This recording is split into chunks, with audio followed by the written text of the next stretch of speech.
Sumandali muna kayo makaupo. We'll just have a little announcement.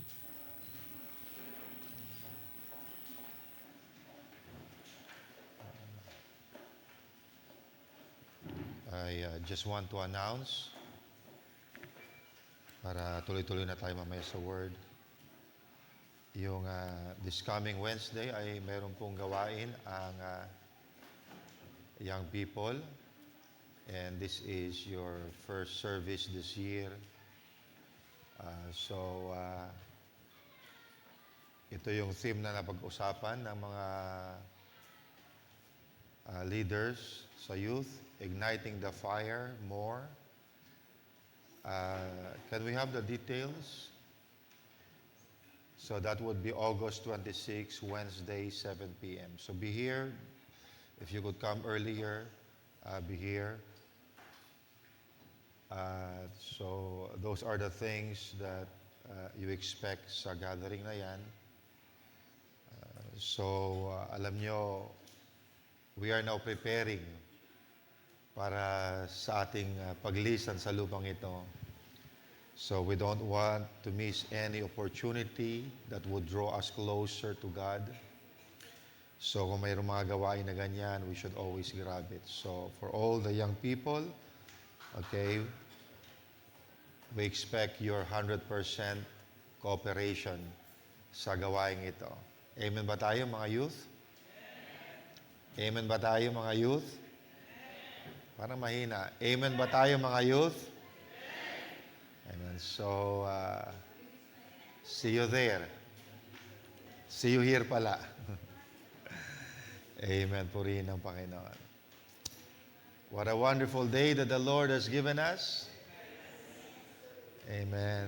It's always a joy to be in the house of the Lord, to celebrate His goodness and His love for us. So wala pong pagtatagal, I believe that we are ready for the Word. Let us all stand.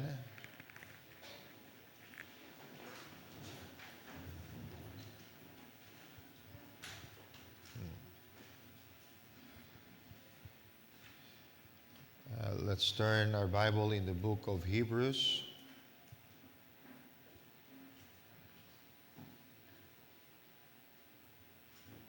Hebrews chapter 10.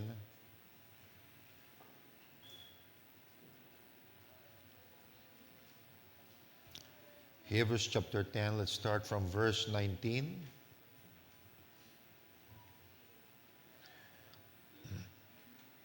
Having therefore, brethren, boldness to enter into the holiest by the blood of Jesus, by a new and living way which He hath consecrated for us through the veil, that is to say, His flesh. And having an high priest over the house of God, let us draw near with a true heart in full assurance of faith, having our hearts sprinkled from an evil conscience and our bodies washed with pure water. I'd like you to read verse 19 altogether. Just follow after me. Having therefore, brethren, boldness to enter into the holiest by the blood of Jesus. Let's give the Lord a hand clap of praise. Praise the Lord. Amen. Tayo manalangin sa Panginoon. Lord Jesus, how wonderful it is to come in your presence. For in your presence, there is fullness of joy. At Lord, dadako muli kami sa iyong salita, the word of life that brings nourishment to our soul. Give us again the spiritual vitamins and nutrients that we need, Father, to strengthen the inward man. I know, Lord, that you are here And if you are here, Father, I know, Lord, that you have something for us. And I just pray that you would lead your servant on all the things that are to be said. I pray that the Holy Spirit would speak to every heart, not just the people in this building, but even those who are streaming online. Bless our brethren in Baguio, in Ilocos, and in other places, Lord, who are hearing your word through the live streaming. Lord, we commit this part of the service into your hands, and I pray, Lord, that you would bless your people. This we pray in Jesus' name. Amen. Purihin ang Panginoon. Hallelujah. Praise the Lord. Praise God.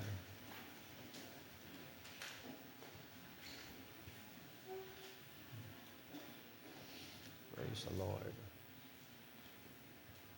Mga kapatid, habang tayo ay nagpapatuloy sa series na The Pursuit of His Presence,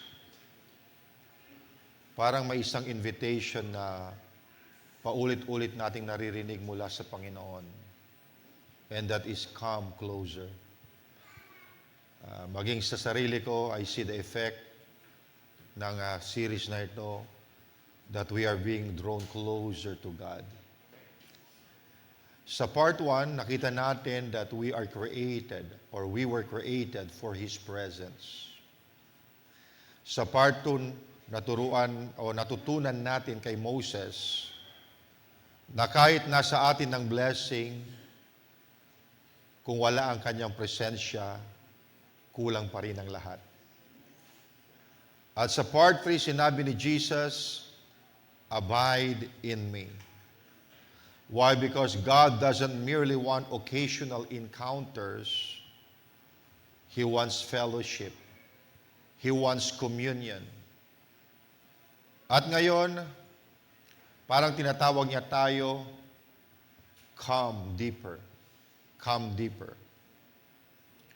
Na mga kapatid, isa sa dangers ng Christian life ay maaari tayong maging satisfied too soon. Now, marami na tayong naranasan sa Panginoon bilang Kristiyano. We have heard His Word. We have received His blessings. We have felt His touch. And maybe we've walked with Him for many years. Pero huwag nating sabihin, hanggang dito na lang. Why? Because there is still depths of fellowship, depths of surrender, depths of knowing Him that we have not yet entered. Now, hindi dahil kulang si Kristo, but we know He is inexhaustible. Now, habang lalo natin siyang nakikilala, lalo mong nakikita na napakarami mo pang dapat malaman tungkol sa Kanya. Kaya nga ang prayer natin ngayon, Panginoon, dalhin mo ako ng mas malalim. Take me deeper. Now, think about the Old Testament. I just want to show you just the picture first ng ating... can you show this slide that I have? Ito po ang tabernacle sa Old Testament.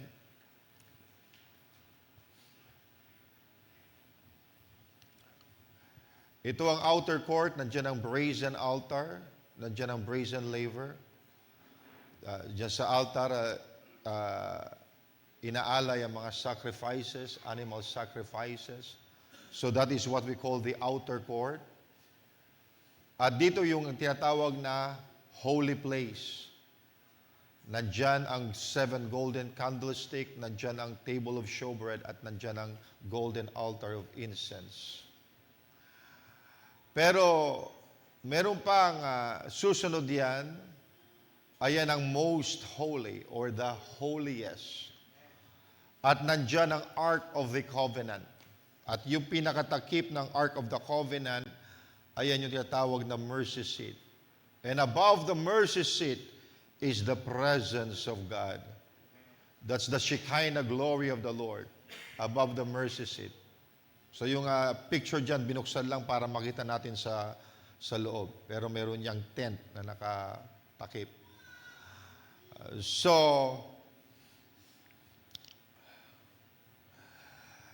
Nakita nyo dyan sa illustration na mayroong outer court, mayroong holy place, at ang pinakaloob ay ang most holy place. Okay, naroon ang Ark of the Covenant, ang mercy seat, at nandoon ang presensya ng Panginoon, the presence of God.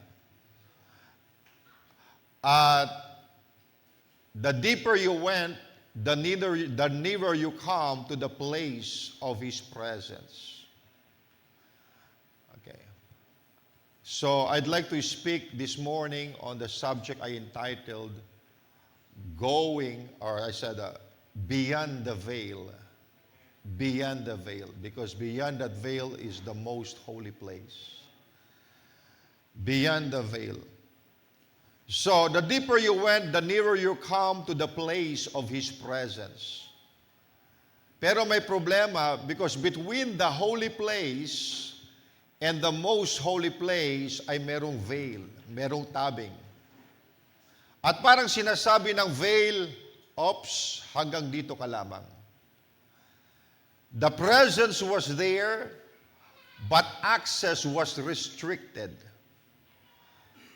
Only the high priest could enter into the most holy place, and only once a year on the Day of Atonement. And he could not come there without the blood. So for generations, the veil stood between man and the holiest. Then Jesus came. The Lamb of God went up to Calvary. His body was broken. His blood was shed. And when He cried, "It is finished," ang sabi sa Matthew 27:51, the veil of the temple was rent in twain from the top to the bottom.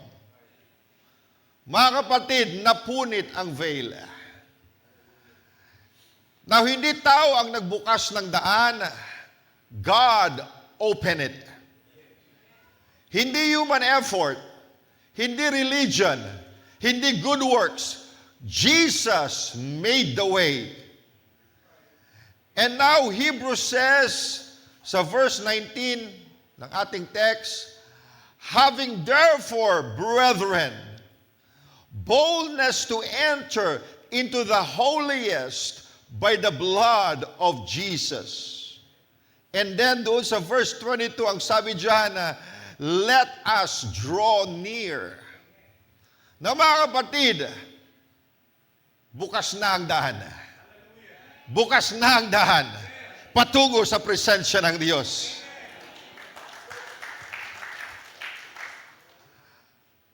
At dito nagiging personal ang mensahe. Kung binuksan na ni Jesus ang daan, bakit minsan nabubuhay pa rin tayong malayo? If the blood has brought us near, why can we become satisfied only with being around the things of God? Bakit minsan napakadali nating magkaroon ng oras para sa mga napakaraming bagay, pero napakahirap maglaan ng panahon para makipag-usap sa Diyos? Now, bakit maaari tayong maging busy working for God, but neglect being with God? Now, maybe the problem is not that God doesn't want us near.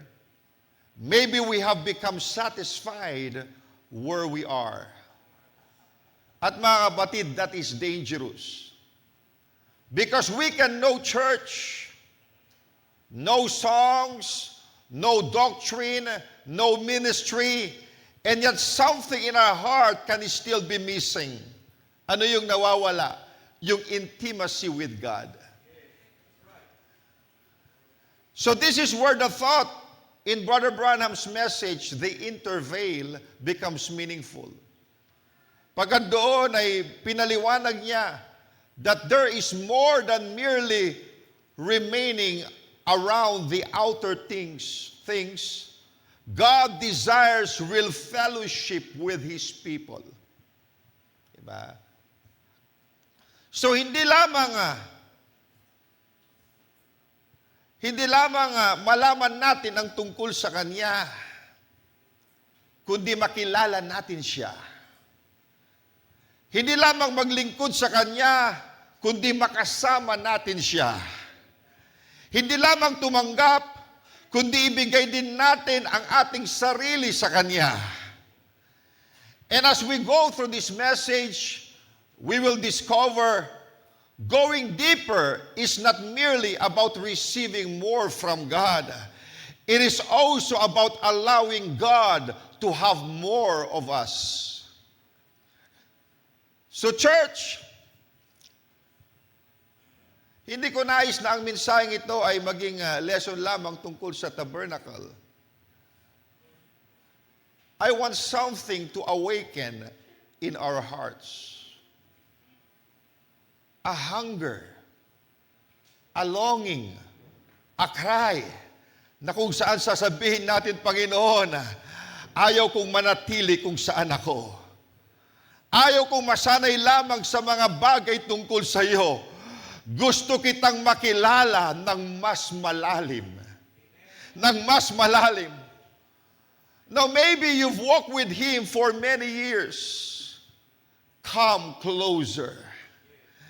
Maybe God is already using you. Come closer.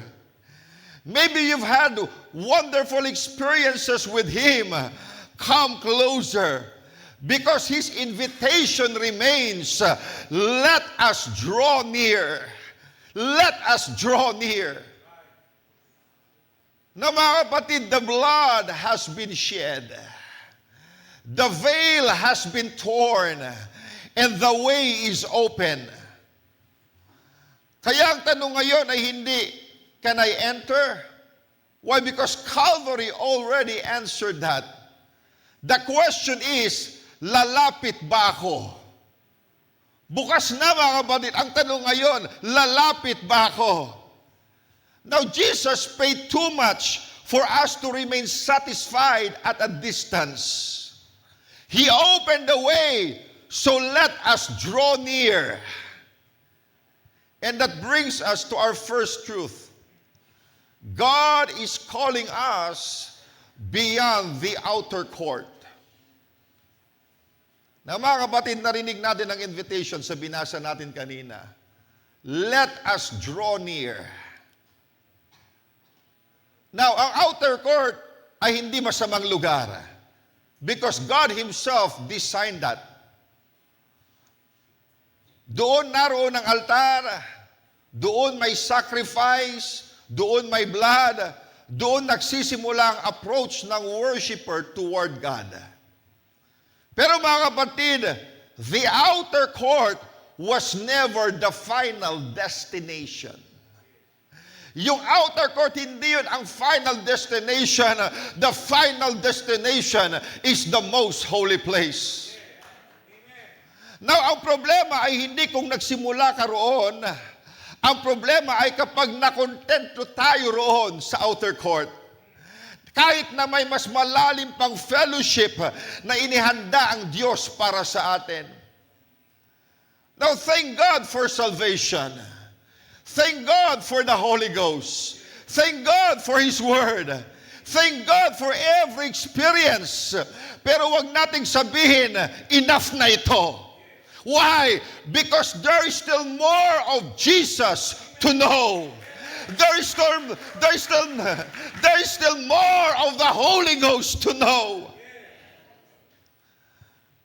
Now, mga kapatid, isa sa dangers ng matagal na sa iglesia, nagiging familiar na tayo sa mga bagay ng Diyos.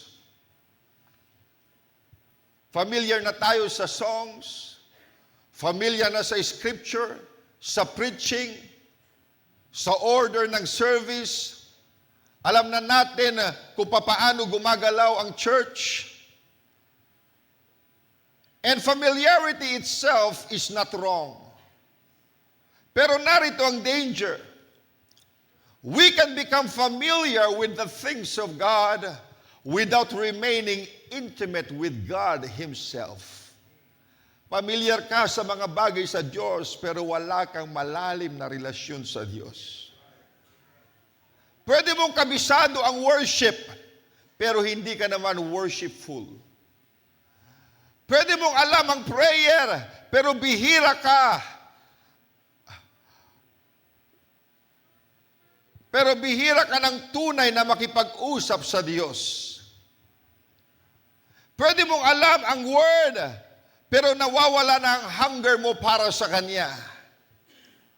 Na mga kapatid, we can know many things about God and still need to come nearer to God.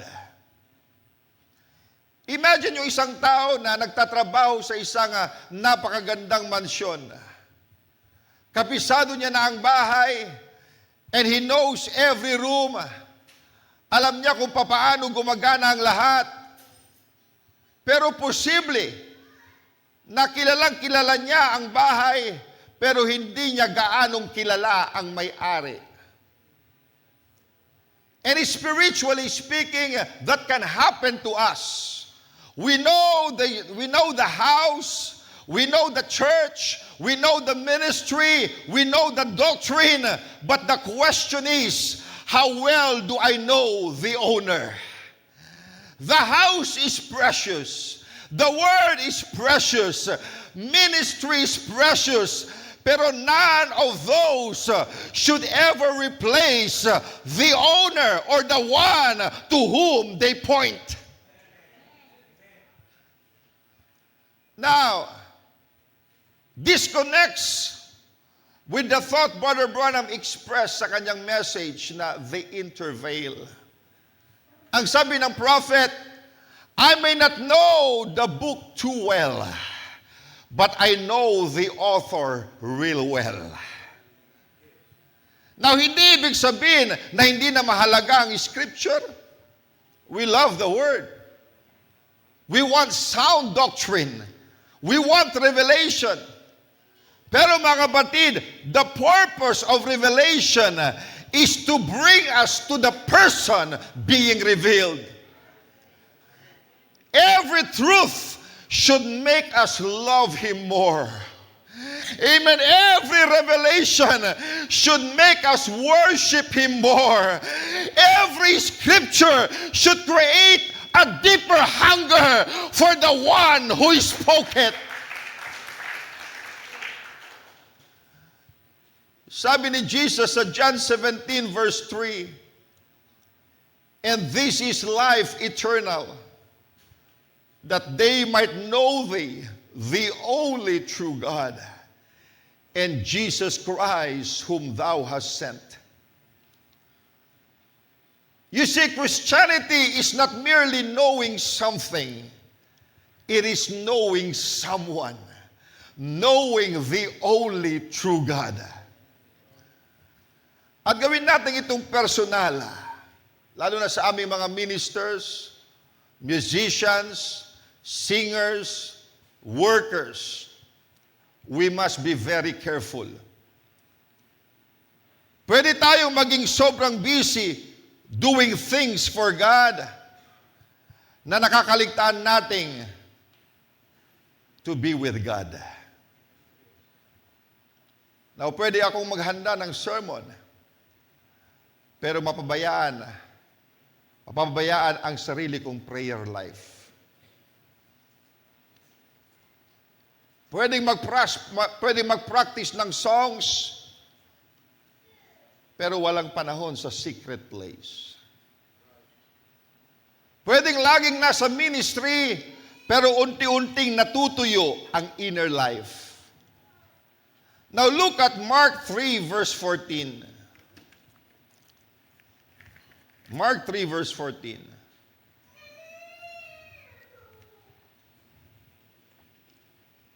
Ang sabi diyan, and he ordained 12 that they should be with him and that he might send them forth to preach. Namasdan niyo yung order. Ano yung una? That they should be with him. Then, he sent them. Ipinapakita dito that before ministry, communion muna. Before doing something for him, be with him. Be with him. Mga kapatid, God doesn't merely want what your hands can do. He wants your heart. Hindi lang nais ng Panginoon yung kayang gawin ng kamay mo. Ang nais niya yung puso mo.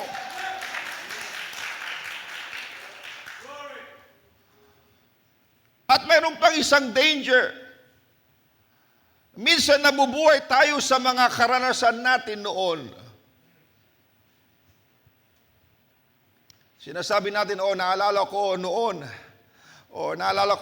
napakalapit ko sa Panginoon. Naalala ko noong revival. Naalala ko noong napakalakas ng aking prayer life. Now, thank God for yesterday. Huwag nating maliitin ang ginawa ng Diyos noon. Pero mga kapatid, yesterday's experience cannot replace today's fellowship. So hindi lamang ang tanong, gaano katagal ako naglilingkod sa Panginoon? Ang mas mahalagang tanong, gaano ako kalapit sa Kanya ngayon? Ngayon, do I still love being alone with God? May hunger pa ba ako sa Kanyang salita? Do I still want to hear His voice? May cry pa ba sa puso ko na nagsasabi, Lord, gusto pa kitang makilala. I want to know you more. Now, a long history with God must never replace a present walk with Him. And church, ito ang beautiful thing about truly knowing God. The closer you come, the more you want Him. Look at Moses. Nakita niya na kung paano nahati ang Red Sea. He had seen the manna fall. Nakita niya kung paano lumabas ang tubig sa bato. He had experienced God in extraordinary ways. Pero pagkatapos ng lahat na yon, ano pa rin ang prayer niya? Sa Exodus 33:18, ang sabi niya, I beseech thee, show me thy glory. Marami na siyang nakitang milagro, marami na siyang karanasan, pero sumisigaw pa rin ang kanyang puso, I beseech thee, show me thy glory. Parang sinasabi niya, Lord, marami na akong nakita, pero gusto pa kitang makilala. Gusto pa kitang makilala ng lubusan. And Paul was the same. After years of walking with Christ, after revelations, after ministry, after being mightily used of God, sumisigaw pa rin siya. Philippians 3:10, ang sabi niya, that I may know Him. That I may know Him. Mga kapatid, the people who truly know God realize there is still more of Him to know. Hindi mo pwedeng maubos ang Diyos. The more you know God, the more you hunger about Him. Even the more you want to know Him. Now, those are the people who truly know God. They realize there is still more of Him to know. Hindi nila sinasabing, oh, matagal na akong Christian, enough na yon. No, the deeper they go, the more they hunger. The closer they come, the more precious He becomes. Kaya kahit matagal na tayong naglilingkod sa Panginoon, may cry pa rin sana sa ating puso ngayon. So kailangan sumisigaw pa rin ang ating puso na nagsasabi, Lord, I want to know you more. So church, let the word search us. Marahil matagal ka nang save, praise God. Marahil marami ka nang alam sa word, praise God. Marahil ginagamit ka na ng Panginoon, praise God. Pero ang tanong, am I still drawing near? Am I still drawing near to God? Baka hindi naman tayo tumalikod sa Diyos, pero tumigil na tayong lumapit. We didn't leave the church, pero baka naging comfortable na tayo. We didn't stop believing, pero baka nawala na ang ating dating hunger. At ngayong araw, tinatawag tayo muli ng Panginoon. Come closer, my son, my daughter, come closer. Huwag makontento na malapit ka lamang sa mga bagay ng Diyos. Lumapit ka sa Diyos mismo. Hindi lang sa mga bagay ng Diyos, lumapit ka mismo sa Kanya. Don't merely know His house, know the owner. Amen. Don't merely work for Him, be with Him. Don't merely remember yesterday, walk with Him today. Pero ngayon, may mahalagang tanong. Kung tinawag tayo ng Diyos na lumapit, papaano tayo lalapit sa banal na Diyos? Dahil ba matagal na tayong naglilingkod? No. Dahil ba marami na tayong nagawa? No. Dahil ba worthy na tayo? No. We can come near for only one reason. It is because Jesus opened the way. Jesus opened the way. May veil na hindi natin kayang alisin. May barrier na hindi natin kayang lampasan ng human effort. But at Calvary, His body was broken, His blood was shed, and the veil was torn. Hindi tayo pumapasok dahil worthy tayo. We enter because of Jesus. Hallelujah! Hallelujah! And that brings us to another truth. The veil has been torn and the way is open. Basahin natin muli sa Hebrews 10:19 to 20. Ang sabi diyan, having therefore, brethren, boldness to enter into the holiest by the blood of Jesus, by a new and living way, through the veil, that is to say, His flesh. Now, karina narinig natin, come closer. Huwag lamang makontento sa mga bagay tungkol sa Diyos, lumapit tayo sa Diyos mismo. Pero ang tanong, paano ako lalapit sa isang banal ng Diyos, sa isang banal na Diyos? Kung kilala ko ang aking sarili, alam ko ang failures ko, alam ko ang mga weaknesses ko, alam ko kung ilang beses akong nagkulang. And sometimes, the closer we desire to come to God, the more conscious we become of our unworthiness. Pero kapatid, Hebrews does not point us to our worthiness. It points us to the blood of Jesus.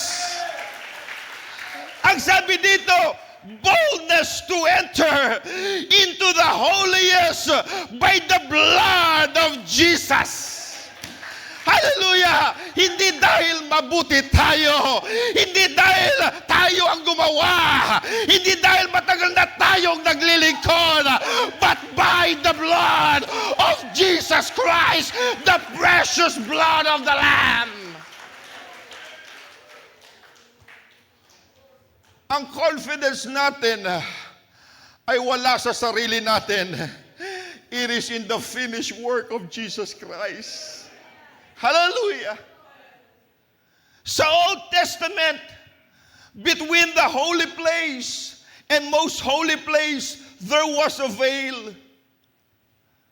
And behind that veil was the Ark of the Covenant. Nandoon ang mercy seat at nandoon ang presensya ng Diyos. Pero hindi basta makakapasok ang sinuman. Ang sabi sa Hebrews 9 verse 7, ang sabi diyan, but into the second, yung second na tinutukoy ni Paul diyan, yung most holy place. The first, he referred to the holy place. So, but into the second, referring to the most holy place, went the high priest alone, once every year, not without blood. Now look at the Old Testament. Yung high priest lamang ang pwede pumasok doon sa most holy place. At hindi siya pumapasok doon araw-araw, only once a year on the Day of Atonement. And he could not enter without the blood. So parang sinasabi ng veil, you cannot come in your own. God is holy and man is sinful. The presence was there, but sin stood between man and God. Pero mga kapatid, what man could never do, Jesus did. Amen. The Lamb of God went to Calvary. Amen. His blood, amen, his body was wounded, his blood was shed. And when Jesus cried, it is finished. Ang sabi sa Matthew 27:51, and the veil of the temple was rent in twain from top to the bottom. Hallelujah! Mga kapatid, napunit ang veil. And notice, from top to the bottom. Not bottom to the top, but from top to the bottom. Hindi tao ang gumawa ng daan papunta sa Diyos. Diyos ang nagbukas ng daan para sa tao. Religion says, oh, make yourself worthy. But grace says, Christ is your worthiness. Religion says, find your way in. But Calvary says, the way is already open. Hallelujah!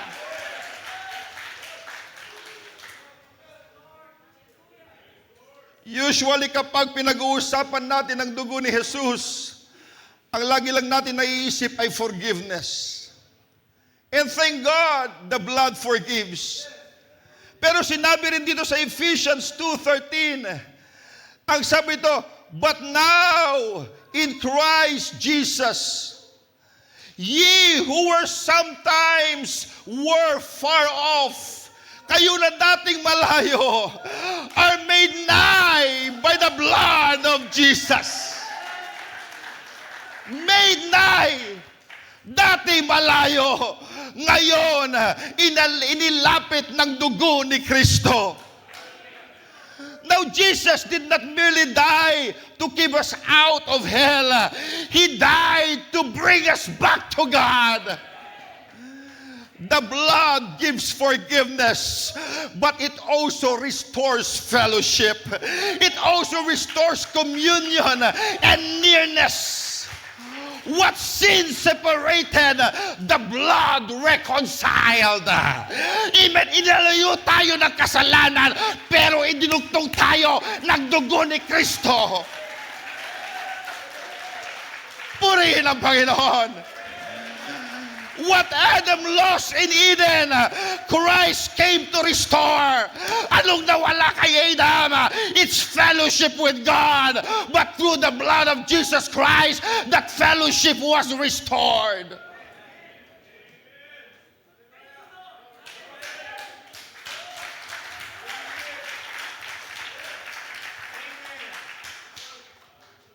God didn't merely want the sinner forgiven. Gusto niyang maibalik ang tao sa kanyang presensya. Ayaw ka lang patawarin ng Panginoon. Gusto niyang maibalik ka sa kanyang presensya.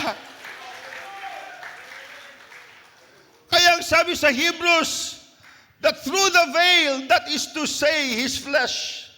Why? Because yung natural veil doon sa temple pointed to Christ. His body was broken. His blood was shed. And through His sacrifice, the way was open. Kaya every time you kneel and say, Father, remember, somebody bled to bring you there. Somebody died to bring you in the presence of God. Every time you pour your heart out before Him, you must remember somebody bled to bring you there. Every time you enter that secret place, you must remember somebody bled to bring you there.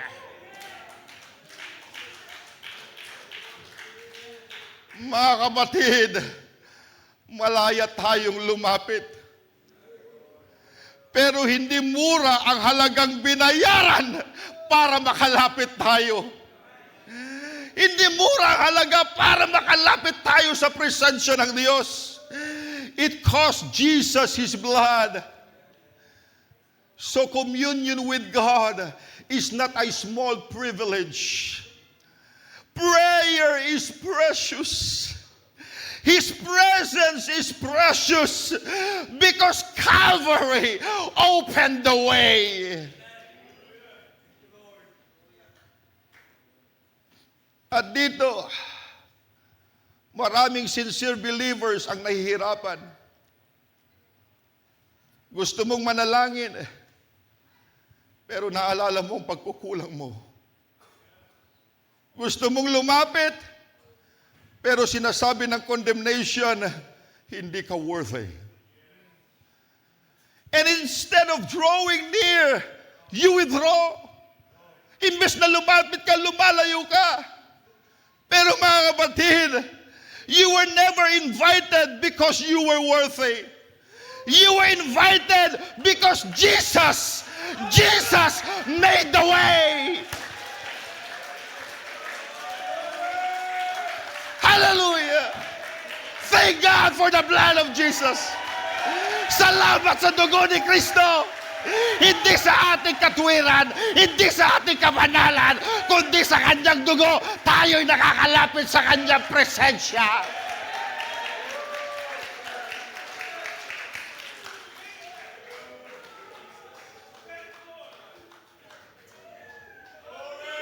Hallelujah! Hallelujah! Hallelujah! Thank you, Jesus! Love of God, I worship you! Love of God, I worship you!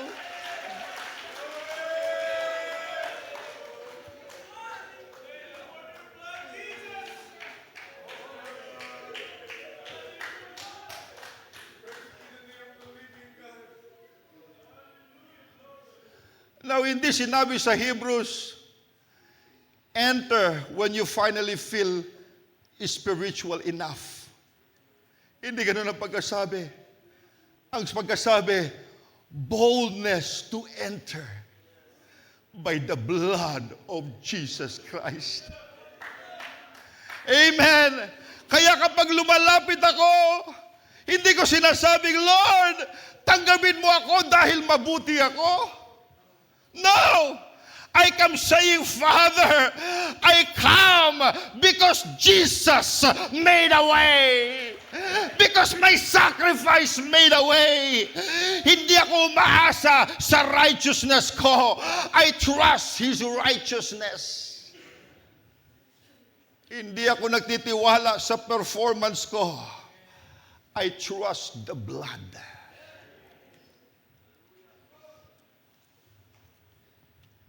Now just imagine merong isang batang nasa labas ng bahay habang umuulan ng malakas. Basang-basa siya. Giniginaw, nilalamig, nanginginig siya. At nakita siya ng kanyang tatay. And his father opens the door at sinabi niya, anak, pumasok ka. Pumasok ka, anak. Now, the door is open. Gusto siyang papasukin ng kanyang ama. Pero nananatili pa rin siyang nakatayo sa labas. Marahil iniisip niya, baka ayaw niya sa akin o baka hindi ako pwedeng pumasok. Mga kapatid, how unnecessary. Bukas na ang pinto at tinatawag niya siya o tinatawag na siya ng kanyang ama. Ang sabi ng ama, anak, come in, pumasok ka, anak. And sometimes ganun din tayo spiritually. Guilt says, stay away. Fear says, stay away. Condemnation says, stay away. Your past says, stay away. But the blood says, come near. Come near. Lumapit ka na. Bukas na ang pinto.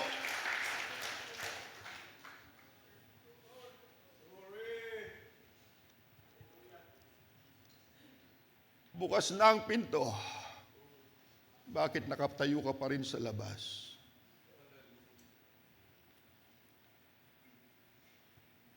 Pero hindi ibig sabihin na lumalapit tayo ng careless.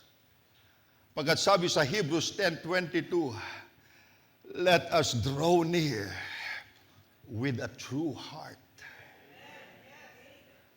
A true heart, isang pusong sincere, walang pagpapanggap, walang pagtatago.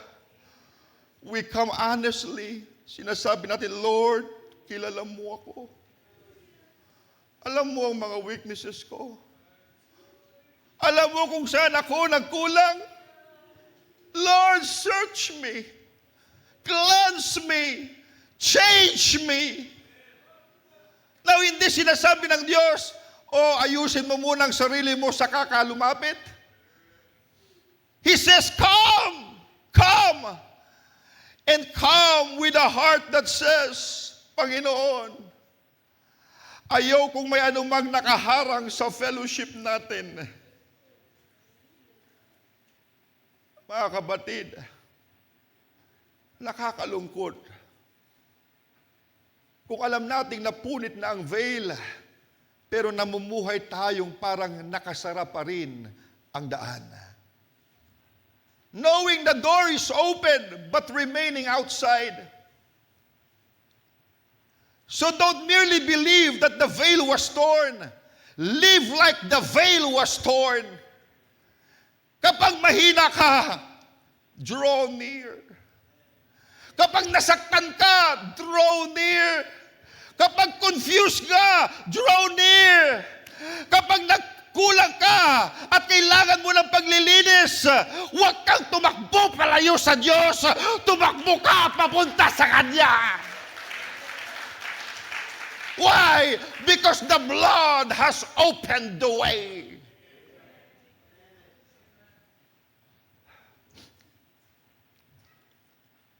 Mga kapatid, Jesus, my Jesus, our Jesus, gave His body. He shed His blood. He opened the way para makalapit tayo. Kaya wag nating tratuhin ang prayer na parang burden lamang. Wag nating tratuhin ang fellowship with God na parang maliit na bagay. Why? Because somebody bled to bring you there. Somebody died. Somebody suffered to bring you there. Now, hindi ko sinasabi ito para i-condemn kayo. Sinasabi ko ito para gisingin ang puso natin. If Jesus paid so much to bring me near, then something inside me should cry, Panginoon, gusto kitang lapitan. I want to fellowship with you. But now comes the deepest question. The veil has been torn. The blood has been shed. The way is open.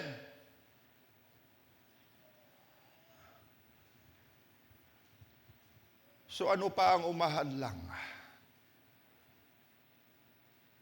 Ano pang humahadlang sa atin para tayo lumalim? Maybe the greatest hindrance is no longer in front of us.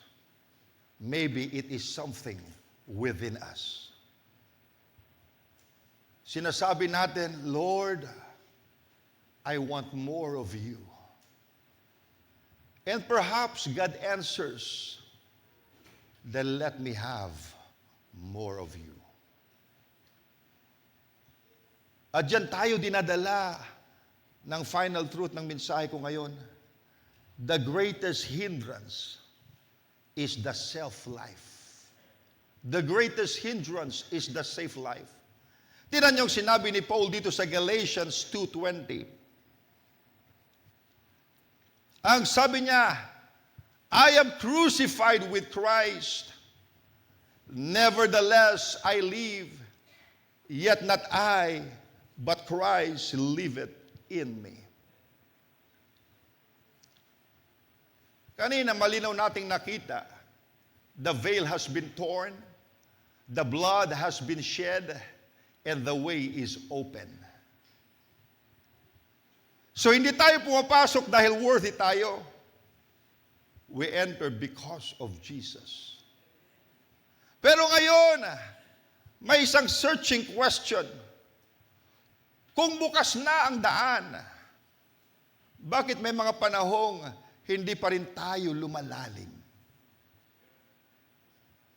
Maybe the greatest hindrance is no longer something in front of us. Maybe it is something within us. And do you know what the hindrance is?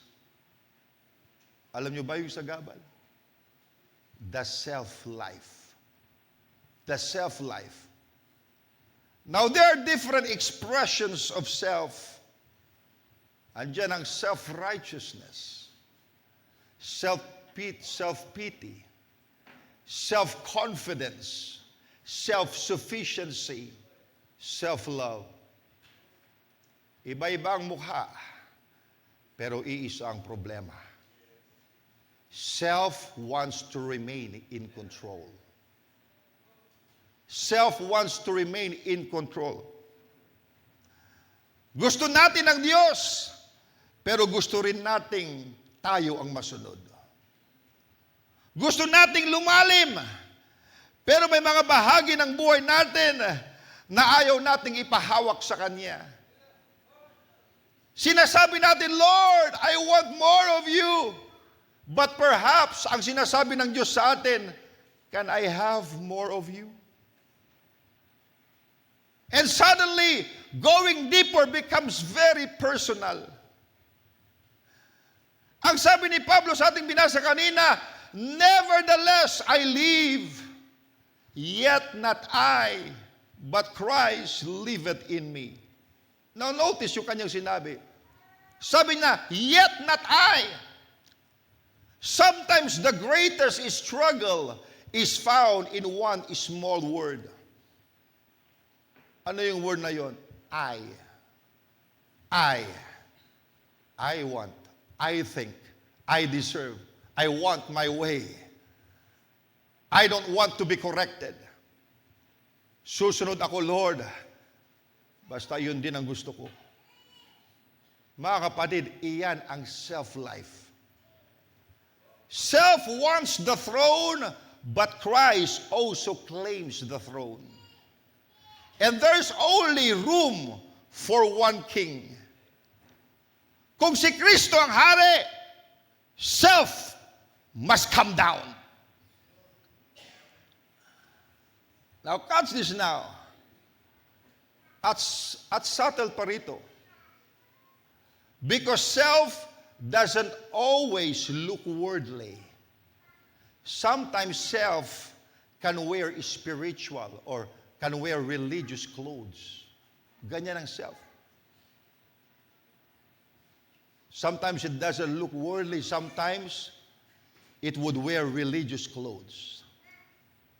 Now, pwede tayong maglingkod, pero ginagawa natin dahil gusto nating mapansin. Pwede tayong umawit, pero ang gusto natin, ma-appreciate ang gift natin o makilala tayo. Pwede tayong mangaral, pero nasisiyan tayo kapag tayo ang hinahangaan. We can even pray, Lord, use me. While somewhere inside, self is saying, make people notice me. Mga kapatid, people see what you do, but God sees why you do it. And the nearer we come to His light, the more His light searches the motives of our heart. Why? Kasi pwedeng tama ang iyong ginagawa, pero mali ang iyong motibo. Now, I want to make something very clear. Now, hindi natin sinasabi na ayusin mo muna ang sarili mo, patayin mo muna ang self-life, then God will allow you into His presence. No, hindi yan ang sinasabi natin. Because that would contradict what we had just preached. The blood brings us in. We enter because of Christ. But when we come into His presence, His light searches us. At habang lumalapit tayo, He begins putting His finger on things on our hearts. Habang nagfe-fellowship tayo sa Kanyang presensya, may mga itinuturo ang Panginoon sa ating puso. Sabi niya, anak, what about this pride? What about this bitterness? What about this stubbornness? What about this part of your life you still refuse to give me? So the order is important. The blood brings me in. His presence searches me. And love makes me willing to surrender.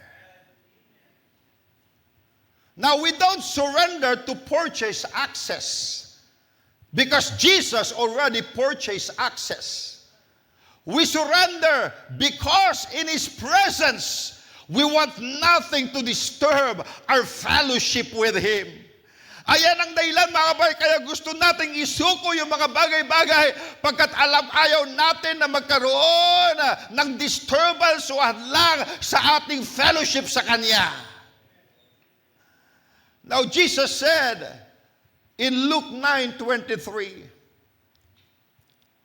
if any man will come after me, let him deny himself and take up his cross daily and follow me.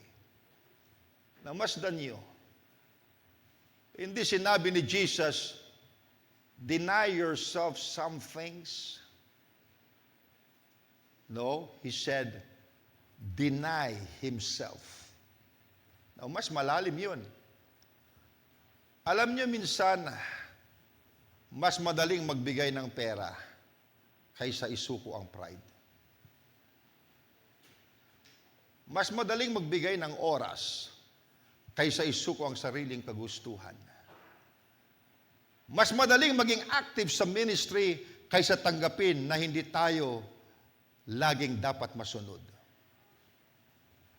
We can surrender many things without surrendering the throne. And Jesus says, deny himself. Deny himself. Now picture your heart as a throne room. Isang trono lamang.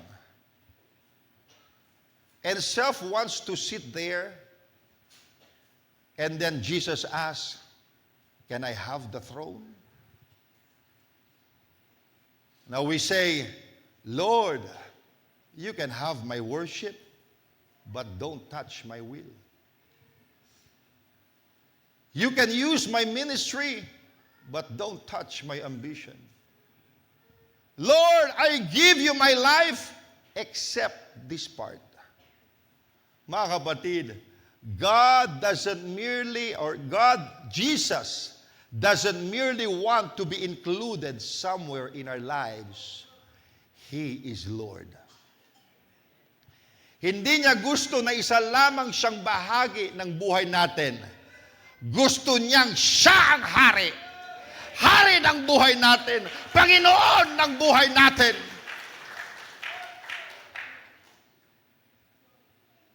And now we come to that beautiful picture na itinuro ni Brother Branham o binanggit ni Brother Branham sa kanyang message na the interveil.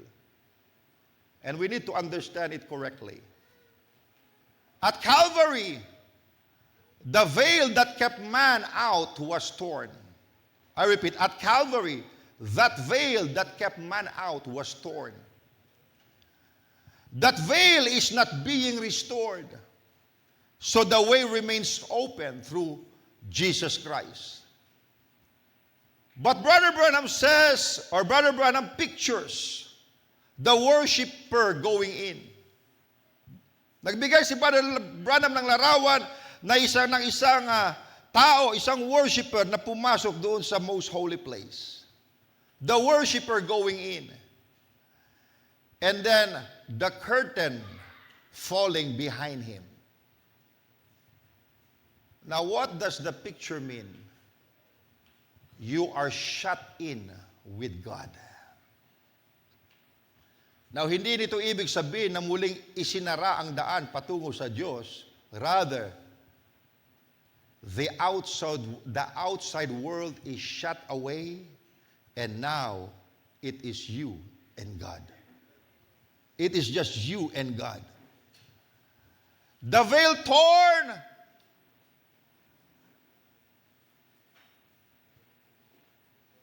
The veil torn before us speaks of access. The curtain falling behind the worshiper pictures being shut in with God. So Christ opened the way in, and now the worshiper enjoys fellowship alone with God.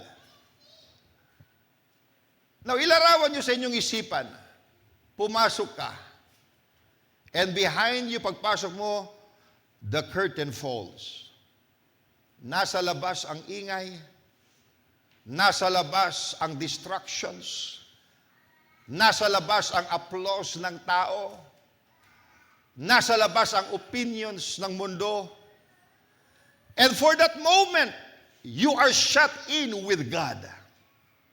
Oh mga kapatid, kailangan natin ng ganitong lugar. Being shut in with God. A place where the phone doesn't matter. Where people's opinion don't matter. Where ministry titles don't matter. Where nobody is watching, nobody is applauding, nobody needs to be impressed. It's just you and God. And there, you don't have to perform. There, you don't have to pretend. There, you can simply say, Lord, here I am. I just want to fellowship with you. I just want to commune with you. At kapag shut in ka na with God, His presence begins dealing with you. Not to drive you away, but to draw you closer. Maybe He touches your pride, your bitterness, your unforgiveness, your need for people's approval, some secret compromise, your stubborn will. At sasabihin niya, anak, will you give me this? Isusuko mo ba ito sa akin, anak? Maybe nobody else knows about it, pero God knows. And because you've tasted the sweetness of fellowship with Him, something inside you begins saying, Lord, ayokong may anumang humadlang sa atin. That is surrender. Not produced by fear, but by love. Isinusuko mo dahil hindi ka takot. Hindi dahil lamang takot ka, isinusuko mo mga kapatid pagkat mahal mo ang Panginoon. Mahal mo siya, mahal mo ang kanyang presensya, at ayaw mo may umanlang sa inyong relasyon. And when you become shut in with God, let me say this, something happens. Hindi ibig sabihin natatakas tayo sa mundo. No, we still work, we care for our families, we fulfill our responsibilities, pero the world begins losing its grip on our heart.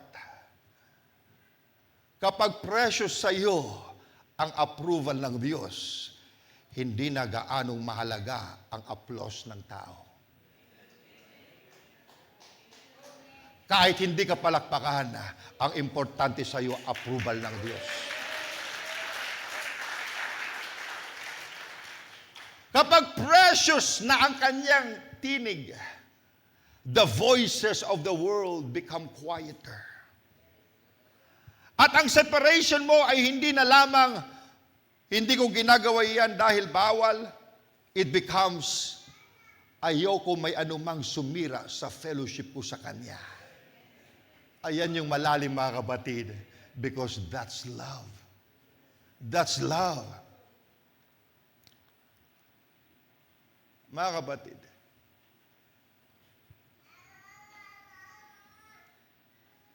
dito wag nating isipin ang iba. Huwag ang asawa, huwag ang katabi mo. Huwag mong sabihin, o sana marinig yun ni brother, o sana marinig ni sister. No. Let the word search us. Let the word search us.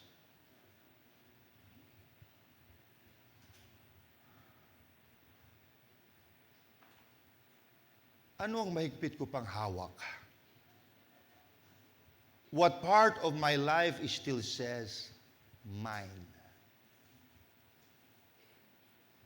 Ano ang ilang beses nang kinakausap ng Holy Spirit, pero hanggang ngayon ayaw mo pa ring bitawan? Maybe nobody else sees it, but God sees it. Maybe the Lord is not saying, I don't want you. Maybe He's saying, anak, I want all of you. All of you. Na mga kapatid, when you're shut in with God, and you begin seeing how precious God is, the question becomes simple. The question becomes simple. Is my pride worth more than Him? Is my bitterness worth more than Him? Is my own way worth more than Him? Is people's approval worth more than Him? Let me say this. Nothing is worth more than Him. Walang mas mahalaga sa Diyos.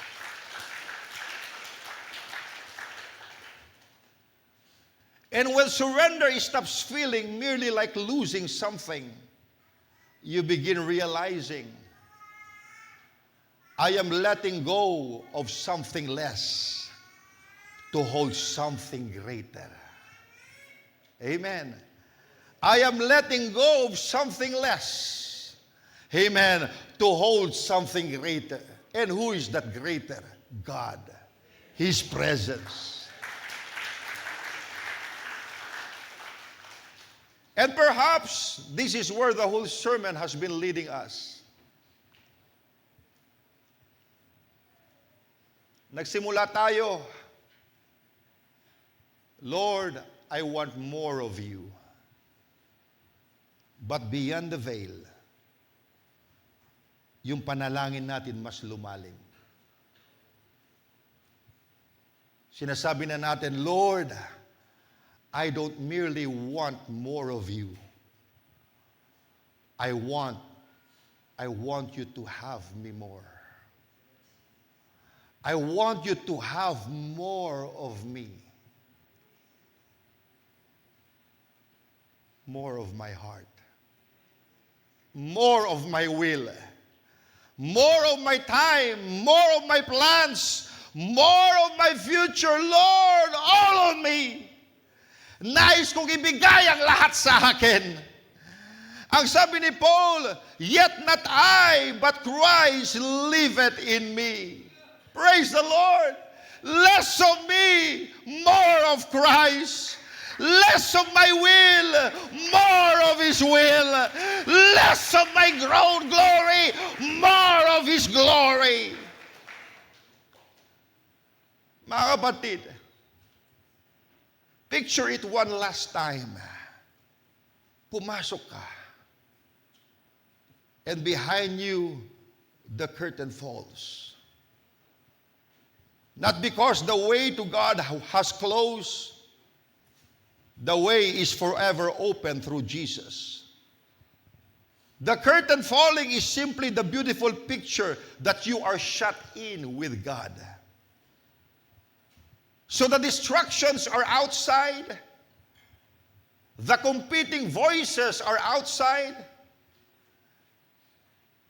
And there, in fellowship with Him,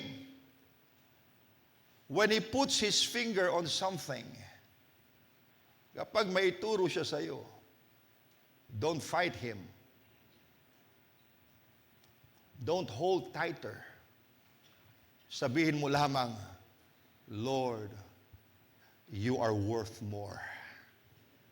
Kung anong nakakahadlang, amen, kung anong nakakahadlang, kaya kong isuko sa iyo. Kung nakakahadlang ito sa fellowship natin, Lord, I surrender it. And let this become the cry of your heart.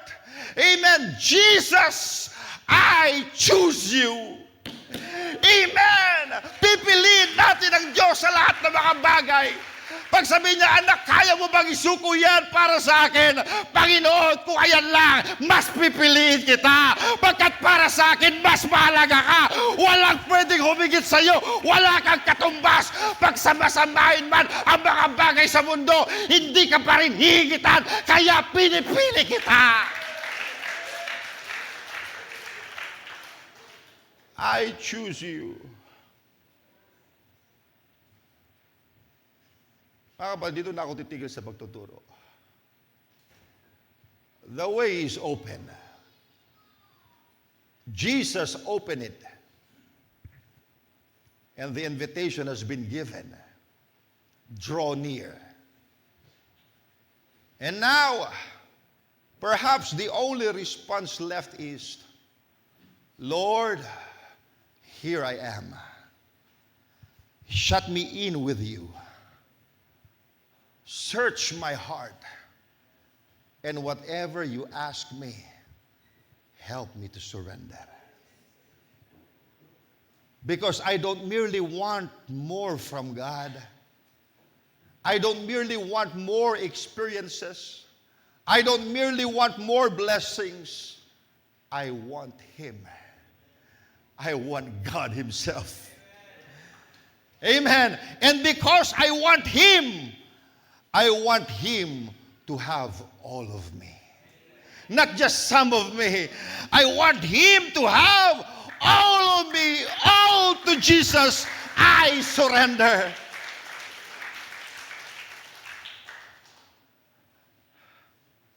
Mga kapatid, sa pagtatapos ng mensaheng ito, isang larawan na lamang ang gusto kong maiwan sa puso niyo. You have entered beyond the veil.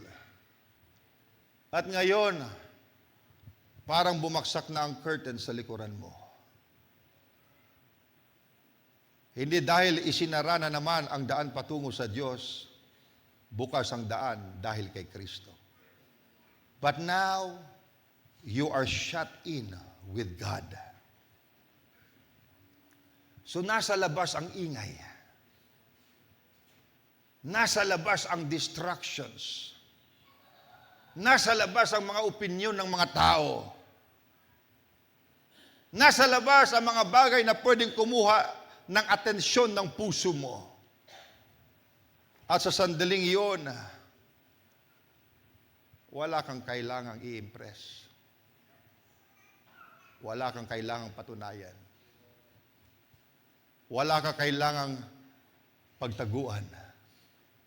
Pagkat ikaw ang atang Diyos lamang. It's just between you and God. At marahil iyan ang kailangan nating maibalik sa buhay natin. Hindi lang another service, hindi lang another sermon, hindi lang another spiritual experience, kundi yung mga sandaling shut in ka with God. Yung isinara mo ang pinto. Inalayo mo yung mga distraction, inilayo mo yung phone mo, tinatahimik mo ang ibang mga boses, at sinasabi mo, Lord, here I am. Hindi para humingi agad, hindi para magmadali, kundi para makasama siya, para maka-fellowship siya. At kapag nandoon ka na, hayaan mong kausapin ng Diyos ang puso mo. Maybe He will comfort you. Maybe He will strengthen you. Maybe He will correct you. O maybe may mga ituro siya na mga bagay na kinakailangan mong isuko sa Kanya. At kapag ginawa niya yon, huwag kang matakot. Hindi kanya inilapit para itaboy. Inalapit kanya dahil gusto kanyang makasama. Inilapit kanya dahil gusto kanyang maka-fellowship. And when His presence touches something in your heart, sabihin mo lang, Panginoon, if you want it, it's yours. Kung nakahadlang ito sa fellowship ko sa iyo, ayaw kong panghawagan, isusuko ko, Panginoon. Because you are worth more to me. Mas mahalaga ka, Panginoon. Ito, gusto mong isuko? Panginoon, kunin mo na. Anuhin ko yan. Kung mawala ka, mas mahalaga ang presensya mo. Mas mahalaga ang fellowship natin.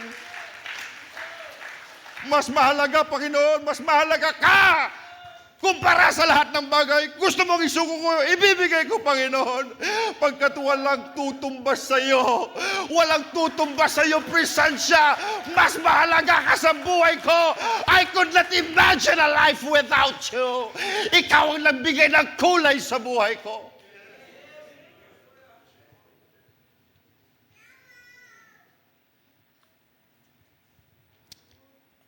Mga kapatid, baka matagal na nating prayer, Lord, I want more of you. And that's a beautiful prayer, pinapanalangin ko rin ng ganyan. Pero pagkatapos ng mensaheng ito, baka mas malalim na ang prayer natin. Panginoon, hindi lang ako humihingi ng higit pa sa iyo. I'm not just asking for more of you. Gusto kong mas marami rin sa buhay ko ang mapasayo. My heart, it's yours. My will, yours. My plan, yours. My future, yours. My whole life, yours.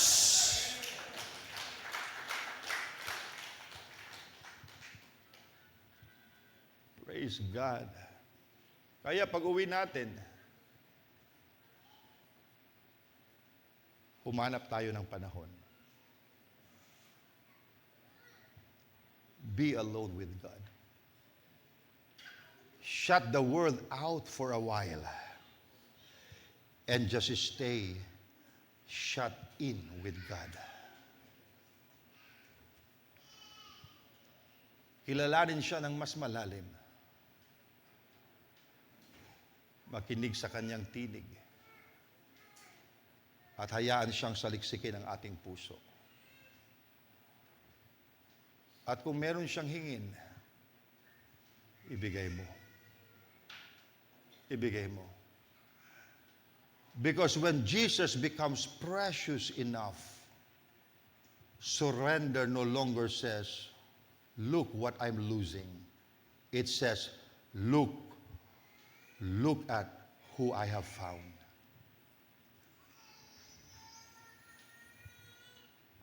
At nawa ito ang ating maging panalangin sa ating pag-uwi mamaya.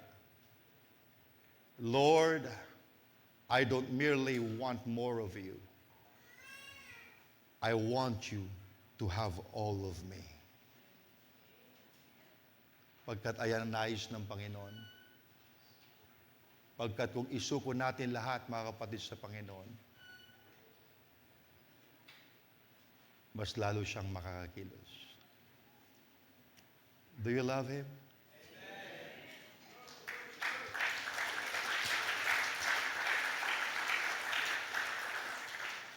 Praise the Lord. Praise God. Thank you, Jesus.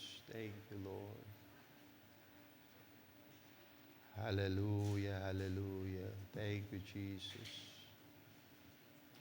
Alam ko ang Diyos ay nangusap sa atin ngayong umaga. The Spirit speaketh expressly to us this morning. And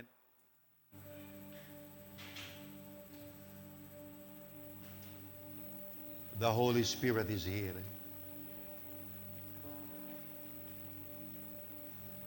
Marahil habang kayo nakaupo dyan kanina, may mga bagay na ibinubulong sa iyo ang Diyos. Anak, ito yung mga bagay na humahad lang sa ating fellowship. I just wonder how many of us is willing to surrender everything to God. Pagkat alam natin na ang Diyos is worth more than anything.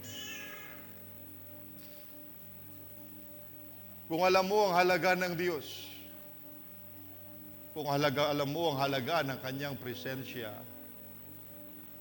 alam niyo mga kapatid, walang mahirap isuko sa Diyos.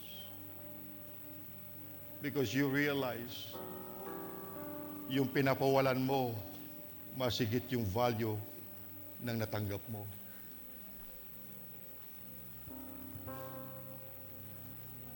Salamat sa Diyos because the Lord has given us access. Bukas na ang veil. Huwag kang manatiri doon sa labas. Kaya sabi sa Bible, draw near. Draw near. Lumapit tayo sa Kanya. Nais niyang makiniig sa atin.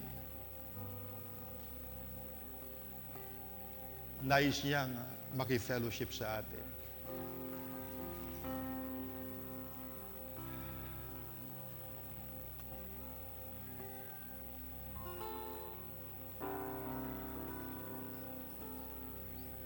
Why don't we use this moment? Maaga pa. Why don't we use this moment na makinig tayo sa Diyos?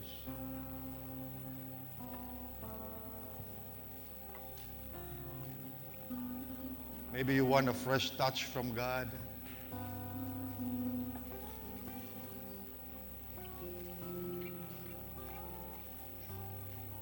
Marahil meron ka mga kahinaan na gusto mo sabihin sa Diyos, Panginoon, dito ako laging bumabagsak.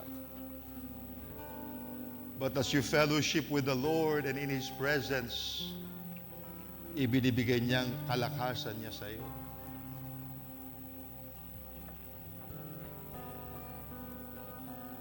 Huwag natin sayangan ang pagkakataong ito habang ang presensya ng Panginoon ay narito. He is not here for nothing. The reason He comes here is to fellowship with us.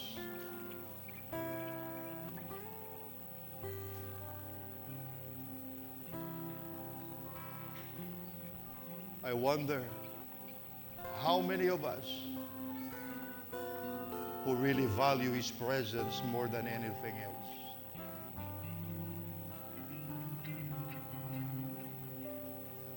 Walang mahirap sa Diyos.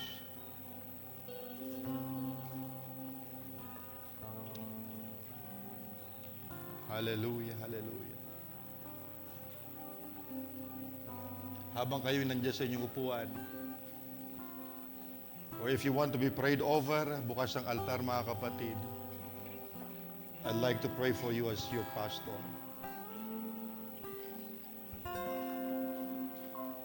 We don't want to miss this opportunity na ang Diyos ay nangungusap po sa atin.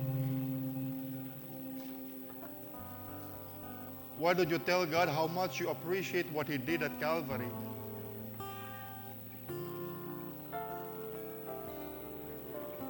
Mga kapatid, hindi mura ang binayad ng Diyos para magkaroon tayo ng access sa Kanyang presensya. His body was broken. His blood was shed.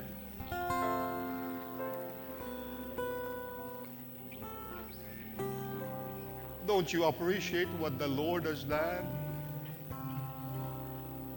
Oh, Lamb of God, I worship you. Thank you for the blood that we can come boldly into your presence. Not because we are worthy, Lord, but because of thy blood. The blood of Jesus Christ has made a way. Thank you, Jesus. Oh, how I appreciate it, Lord. Oh, hallelujah, hallelujah, hallelujah, hallelujah. Purihin ka, Panginoon. Purihin ka, O Diyos. Oh, oh, hallelujah. Oh, Panginoon, purihin ka. Salamat po, Panginoong Diyos. Salamat po, Panginoon. Walang hihigit sa iyo, Ama.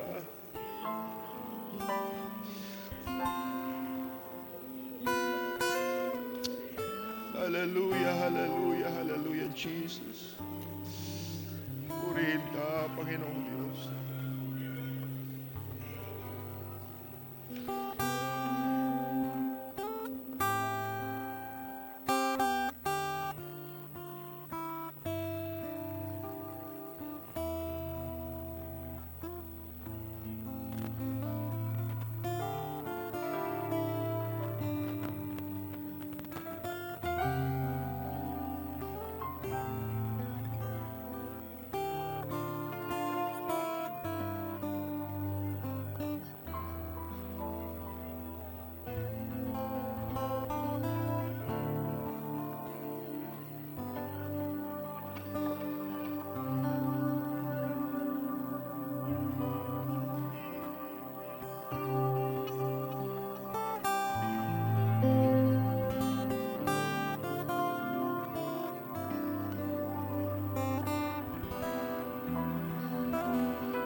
Hallelujah, hallelujah, Jesus. Oh, hallelujah, hallelujah, Lord. Purihin ka, Panginoong Diyos. Hallelujah. Oh, thank you, Jesus. Thank you, Lord. I surrender all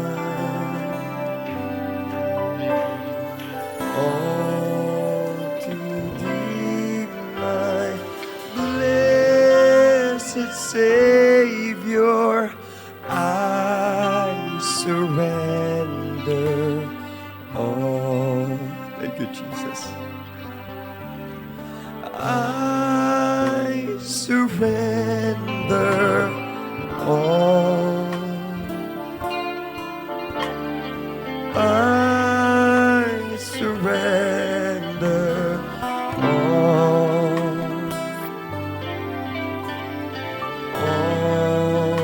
to thee, my blessed Savior. I surrender all. Oh, to Jesus I surrender all. To Him I freely give. I will ever love and trust Him.